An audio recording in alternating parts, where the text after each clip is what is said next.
सो hey guys, कैसे हैं आप लोग। आई होप अच्छे होंगे। और आज का जो ये वीडियो मैं बना रही हूँ ये स्पेशली जिन लोगों के एग्ज़ाम्स हैं जून में उनके लिए है। देखिए, आपके जो भी एग्ज़ाम्स के डेट है, वो चाहे टीचर वाला एग्ज़ाम हो चाहे यूजीसी नेट का एग्ज़ाम है, सबके डेट्स आ गए हैं और सबके डेट जून में ही हैं। तो इस हिसाब से मैं आप लोग से बोलना चाहूँगी कि पढ़ना हम सभी चाहते हैं लेकिन पढ़ नहीं पाते हैं क्योंकि बहुत सारे डिस्ट्रैक्शन हो जाते हैं। तो सबसे पहले आप अपना एक शेड्यूल बनाइए और एक पढ़ाई का जगह फिक्स कीजिए, ये बहुत ज़्यादा ज़रूरी है। जनरली लोग क्या करते हैं, सोचते हैं कि बेड ही पे पढ़ लेते हैं या कहीं पे बैठ के पढ़ लेते हैं, वैसा नहीं होता। एक प्रॉपर आपका एक एरिया होना चाहिए, वहाँ पे जाने के बाद माइंड देखिएगा अपने आप एक्टिव हो जाता है। क्योंकि मेरा भी, जैसे मैं यहाँ पे पढ़ रही हूँ अभी हॉस्टल में रह के, जब मैं घर जाती हूँ कितना भी वहाँ पे माहौल अच्छा हो लेकिन मैं पढ़ ही नहीं पाती हूँ क्योंकि मेरा माइंड एक सेट हो चुका है कि यहीं पे आके पढ़ना है तो पढ़ना है। तो इस वजह से सबके साथ ये चीज़ होता है, इसलिए ये वीडियो मैं बना रही हूँ कि सबसे पहले आप, जैसे यूजीसी नेट की एग्ज़ाम में 16 जून को आपकी डेट आ चुकी है एकदम, तो आप रेडी हो जाइए और अभी से आपको अपना एक फ़िक्स शेड्यूल बनाना है। जो भी बच्चे बाहर रह रहे हैं तो उनके पास तो उतना डिस्ट्रैक्शन नहीं होता होगा। जो लोग थोड़े से सिंसियर हैं या फिर जो डिसिप्लिन में रहते हैं तो उनको पता है कि मुझे कब मोबाइल छूना है, कब पढ़ाई करना है। लेकिन जो बच्चे घर पे रहते हैं उनके पास बहुत सारे डिस्ट्रैक्शन है। सपोज़ लड़कियां हैं, जनरली लड़कियों के साथ होता है कि अगर आप पढ़ने बैठेंगे, मम्मी आ जाएगी, थोड़ा सा चाय बना दो, पापा आ जाएंगे, थोड़ा सा ये काम कर दो, थोड़ा सा कोई नाश्ता ही मांग लेगा, थोड़ा सा कोई खाना ही मांग लेगा, या मतलब कुछ लोग ही आ जाएंगे, गेस्ट, कोई रिलेटिव ही आ जाएगा। तो ये लड़कियों के साथ बहुत बड़ा डिस्ट्रैक्शन है। और ऐसा नहीं है, लड़कों के साथ भी होता है। अगर आप घर पे हैं तो थोड़ा सा कुछ ख़त्म हो गया, थोड़ा सा मार्केट से नमक ला दो, थोड़ा सा सब्जी ला दो, तो ये सारी चीज़ें डिस्ट्रैक्शन होती है घर पे। तो आपको सबसे पहला अपना क्या है कि एक रूटीन फिक्स करना है, एक टाइम शेड्यूल फिक्स करना है। सुबह उठते ही सबसे पहले आपको पढ़ाई करने बैठ जाना है, क्योंकि जनरली लोग को जिनका शेड्यूल फिक्स नहीं होता ना, तो वो उठते हैं और मोबाइल लेके बैठ जाते हैं और 1-2 घंटे उसी में बेड पे ही लेटे लेटे बिता देते हैं। तो आपको क्या करना है, उठने के साथ ही अपना एक रूम फिक्स करना है कि मुझे इस जगह पे बैठना है, इस रूम में बैठना है। उस रूम में चले जाइए, दरवाज़ा लॉक कर दीजिए और आराम से बैठ के 2 घंटे का एक स्लॉट लगाइए। 2 घंटे में आपको जो कुछ भी पढ़ना है, ये भी डिसाइड होना चाहिए एक दिन पहले ही, रात को आप डिसाइड कर लें कि मुझे क्या पढ़ना है, कल कौन कौन सी टॉपिक को क्लियर करना है। एक लिख लीजिए, एक पेज पे, कॉपी पे लिख के चिपका दीजिए अपने जहाँ पे आप पढ़ाई करते हैं वहाँ पे, कि कल मुझे ये चीज़ करना है कवर।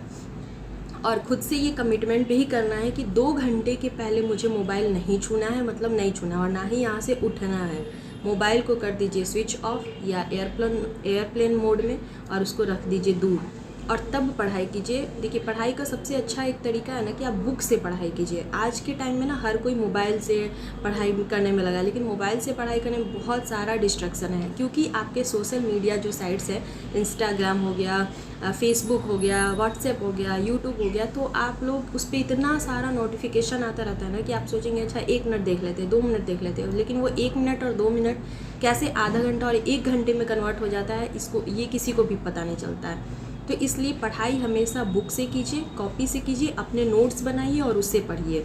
एक तो उसको रिकॉल करना बहुत ज़्यादा आसान हो जाता है, एक बार में आप देखेंगे और पूरा अच्छे से आपको याद हो जाएगा।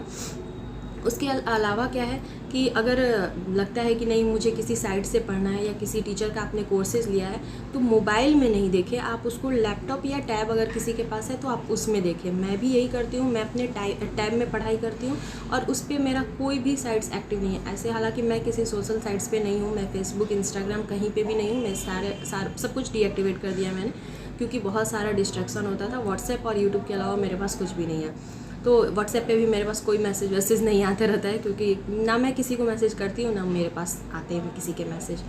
तो कुछ टाइम के लिए आपको थोड़ा सबसे कट के रहना पड़ेगा। अगर आप सब कुछ चाहेंगे कि हम सब कुछ कर ले, इंजॉय भी कर ले, लाइफ सब जगह घूम भी ले, सबसे बातें भी कर ले और तब पढ़ाई करें, तो ये नहीं हो सकता है। कुछ सेक्रीफाइस आपको करना ही पड़ेगा। तो आपके पास 2 महीना से भी कम का टाइम है, तो ये आप 2-2 घंटे का 4 स्लॉट लगाइए। अगर आप 2-2 घंटे करते हो, अपने माइंड को बोलना है कि 2 घंटे के बाद जो भी काम है 2 घंटे के बाद करना है। एक बार अगर आप बैठ गए मतलब बैठ गए, 2 घंटे से पहले नहीं उठना है, चाहे कुछ भी हो जाए। और आप अपना जो भी एग्ज़ाम में आपका सिलेबस है उसको भी बांटिए। देखिए कि इतना सारा पढ़ना है और इसको हम 2 महीने में कैसे कवर करेंगे। अगर 4-4 एक दिन में 4 टॉपिक करेंगे, एक दिन में 5 टॉपिक करेंगे, किसी भी तरह उसको बांटिए 2 महीने से पहले।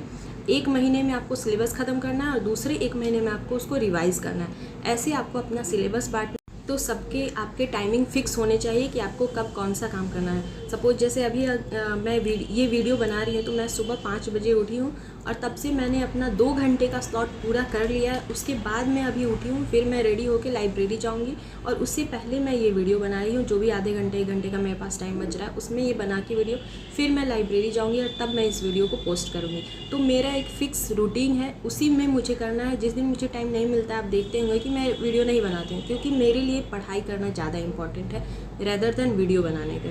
तो यही मैं आप लोग से बोलूँगी कि अगर जो बच्चे घर पे और थोड़ा घर पे ज़्यादा डिस्ट्रैक्शन आपको लगता है कि आप नहीं पढ़ पा रहे हैं, तो आप भी लाइब्रेरी, अगर आसपास आपके कोई लाइब्रेरी है तो लाइब्रेरी जाके पढ़िए। उससे भी नहीं है तो आप कोई ग्रुप बनाइए, 3-4 लोगों का ग्रुप बनाइए। साथ में बैठ के नहीं पढ़ सकते हैं, मोबाइल पे ही ग्रुप बनाइए और पर डे एक वर्क दीजिए, होमवर्क दीजिए कि कल तुमको ये टॉपिक पढ़ के आना है। 2-4 लोग हैं या 2 भी लोग हैं एटलीस्ट, तो भी आप ये ग्रुप बना सकते हो। और जब भी टाइम फ्री हो कि बोलिए कि हम दोपहर को सोने का टाइम होता है तो दोपहर को हम लोग 1 घंटे इस चीज़ को डिस्कस कर लेंगे। तो ऐसे करके आपको एक डिसिप्लिन वे में पढ़ाई करनी है, तभी होगा। क्योंकि अभी का जो मौसम है ना, अकेले वाकई में थोड़ा सा पढ़ना टफ होता है, क्योंकि नींद बहुत ज़्यादा आती है। तो नींद को दूर करने के लिए आप ग्रुप स्टडी कीजिए। ग्रुप स्टडी नहीं कर सकते, आप लाइब्रेरी ज्वाइन करिए, क्योंकि वहाँ पे एक एटमॉस्फेयर होता है। वहाँ पे जब आप देखेंगे ना को सब कोई पढ़ते रहता है, तो वहाँ पे लगता है कि अरे यार हम तो सो रहे हैं और बाकी लोग यहाँ पे पढ़ रहे हैं, तो ऑब्वियसली वो हमसे आगे निकल जाएंगे और हम पीछे रह जाएंगे। तो इसलिए लाइब्रेरी ज्वाइन करना भी ज़रूरी है। जो बच्चे घर पे नहीं पढ़ पाते उनके लिए, जो पढ़ लेते हैं उनके लिए कोई ज़रूरी नहीं है। जैसे मैं भी लाइब्रेरी नहीं जाती थी, मैं घर पे ही पढ़ती थी, लेकिन अभी बहुत ज़्यादा नींद आ रही थी, जब तक एग्ज़ाम का डेट भी नहीं आता तब तक पढ़ने का भी मन नहीं करता, तो फिर मैंने भी लाइब्रेरी ज्वाइन कर लिया कि नहीं, वहाँ पर जाके एटलीस्ट मैं 8 घंटा पढ़ लेती हूँ। जैसे सुबह 8 से 12 जाती हूँ मैं, फिर 2 घंटे के लिए घर आती हूँ वापस, और फिर 2 बजे से फिर से चली जाती हूँ मैं लाइब्रेरी। तो वो मेरा एक फिक्स शेड्यूल है। फिर वहाँ से आने के बाद मैं थोड़ा सा रनिंग के लिए चली जाती हूँ, उसके बाद फिर आती हूँ, तो फिर हम लोग शाम को डिस्कस कर लेते हैं। तो ऐसे करके मेरा पूरा रूटीन एकदम फिक्स्ड है। तो ऐसे ही मैं आप लोगों को भी बोल रही हूँ कि अपना एक फिक्स्ड रूटीन बनाइए, सिलेबस के अकॉर्डिंग उसको बाइफर्केट कीजिए कि कितने कितने टाइम पे आपको कौन कौन सा चीज़ पढ़ना है, और 2 महीने के अंदर आपका सिलेबस ख़त्म हो रहा है कि नहीं हो रहा है। मैं बहुत लोगों को देखती हूँ ना, जिनका कहना है ये कि 8 घंटे पढ़ने से कुछ नहीं होता है, 10 घंटे पढ़ने से कुछ नहीं होता है, करने वाला 2 घंटे में भी कर लेता है। तो ठीक है ना, मैं ये कहना चाह रही हूँ कि अगर कोई एग्ज़ाम मैं दे रही हूँ, सपोज मैं 2 घंटे पढ़ के दे रही हूँ, अगर मेरा एग्ज़ाम नहीं निकल रहा है, मुझे अपना समय बढ़ाना पड़ेगा। मैं 3 घंटे पढ़ूंगी, फिर भी नहीं निकल रहा है मैं 4 घंटे पढ़ूंगी, फिर भी नहीं निकल रहा है मैं 5 घंटे पढ़ूंगी, क्योंकि कोई अगला है जिसका रिज़ल्ट आ रहा है, वो मेरे से ज़्यादा पढ़ रहा है, तभी उसका रिज़ल्ट आ रहा है। किसी को भी बोलना बहुत आसान होता है कि अरे 10 घंटा पढ़ने से कुछ नहीं होता है। यार ठीक है, वो अभी 10 घंटे नहीं पढ़ रहा है, लेकिन हो सकता है कि वो पहले उतना मेहनत कर चुका है जिसकी वजह से उसको अभी 10 घंटे पढ़ने की ज़रूरत नहीं होगी। जैसे अब मेरा देख लीजिए कि मेरा प्री लेवल का तैयारी बहुत माफ़ कीजिएगा, प्री लेवल की तैयारी मेरी बहुत अच्छी हो चुकी है किसी भी 1 डे एग्ज़ाम के लिए, लाइक जैसे दरोगा है या दूसरा कोई भी एग्ज़ाम है। तो मैंने पहले पढ़ाई किया है, तभी मुझे, मैं बिना पढ़े भी अगर एग्ज़ाम में चली जाऊँ तो मैं उसका प्री क्वालिफाई कर लूँगी, इतना मुझे पूरा विश्वास है। तो ये इसका मतलब ये नहीं कि मैं आपको भी कह दूँ कि आपको पढ़ने की ज़रूरत नहीं है, नहीं, मैंने अपना समय दिया है तब मेरा रिज़ल्ट आ रहा है। इसका ये मतलब नहीं है कि बिना पढ़े आप भी चले जाएंगे तो आपका रिज़ल्ट आ जाए और कल को हम किसी के जाके बोल देंगे कि अरे बहुत आसान होता है, ऐसे ही निकल जाएगा, क्या ज़रूरत है पढ़ने का। तो ये गलतफहमी या मिसअंडरस्टैंडिंग है अगर आपको कोई ऐसा बात बोलता है तो। अगर कोई कर पा रहा है बिना पढ़े, इट मीन्स कि वो पहले उसके बारे में बहुत ज़्यादा पढ़ चुका है, इसलिए उसको उसकी ज़रूरत नहीं है अभी। तो अगर कोई एग्ज़ाम मेरा क्लियर नहीं हो रहा है और किसी और का हो रहा है, इट मीन्स कि वो हमसे ज़्यादा पढ़ा है, तभी हो रहा है। इसलिए मैं आप लोग से बोल रही हूँ कि दूसरों की बातों पे कम ध्यान दीजिए और अपने ऊपर ज़्यादा ध्यान दीजिए। आपकी क्या स्ट्रेटजी होनी चाहिए ये आपके ऊपर डिपेंड करता है। अगर कोई बच्चा एग्ज़ाम क्रैक कर रहा है तो ऑब्वियस ही बात है कि वो हमसे ज़्यादा समय दे रहा है, तभी उसका एग्ज़ाम निकल रहा है। तो ये नहीं सोच के चला रहे दिन भर पढ़ने से कुछ नहीं होता है, 12 घंटे पढ़ने से कुछ नहीं होता है, हमको थोड़ी ना IAS बनना है। यार नहीं बनना है ठीक है, लेकिन 2 घंटा पढ़ने से मेरा नहीं हो रहा है तो हम ऑब्वियसली, मेरे अंदर कुछ कमी है तभी नहीं हो रहा है, तो हम उसको 3 घंटा करेंगे। उसके बाद भी नहीं हो रहा तो हम 4 घंटा करेंगे। उसके बाद भी नहीं हो रहा तो हम 8 घंटा पढ़ेंगे। क्योंकि अगर किसी और का हो रहा है तो मेरा भी हो सकता है, हमको बस उसमें समय देने की ज़रूरत है। पापा है। और हाँ, एक और बात, अगर आप लोगों को भी UGC नेट क्वालिफाई करना है, ये जो ऊपर आप देख रहे हैं ये मेरा UGC नेट का सर्टिफिकेट लगा हुआ है। तो अगर आपको भी ऐसा सर्टिफिकेट चाहिए तो आपको पढ़ना पड़ेगा। और मुझे अच्छा लगता है वाकई में, मैंने कुछ किया है अचीव तभी, और मैंने अपना समय दिया था कभी, मैंने पढ़ा है, तभी ये जो मेरे रूम में आप देख रहे हैं सर्टिफिकेट को मैंने फ्रेमिंग करवा के लगाया है, तो ये ऐसे ही नहीं मिला है, मैंने उसके लिए समय दिया है तभी मिला है।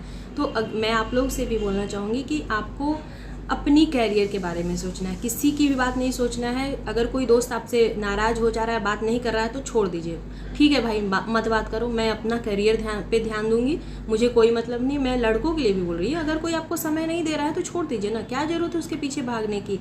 आप अपना समय दीजिए, अपने ऊपर पढ़ाई में लगाइए, बहुत लोग मिल जाएंगे लाइफ में। अगर आप सक्सेसफुल होंगे ना लाइफ में तो आपको बहुत लोग मिल जाएंगे, अगर सक्सेसफुल नहीं होंगे तो आपके अपने भी आपको छोड़ के चले जाएंगे। तो अपने ऊपर ध्यान देने की ज़रूरत है। आई होप आप मेरी बात समझ गए। मिलते हैं नेक्स्ट वीडियो में, टिल देन बाय बाय।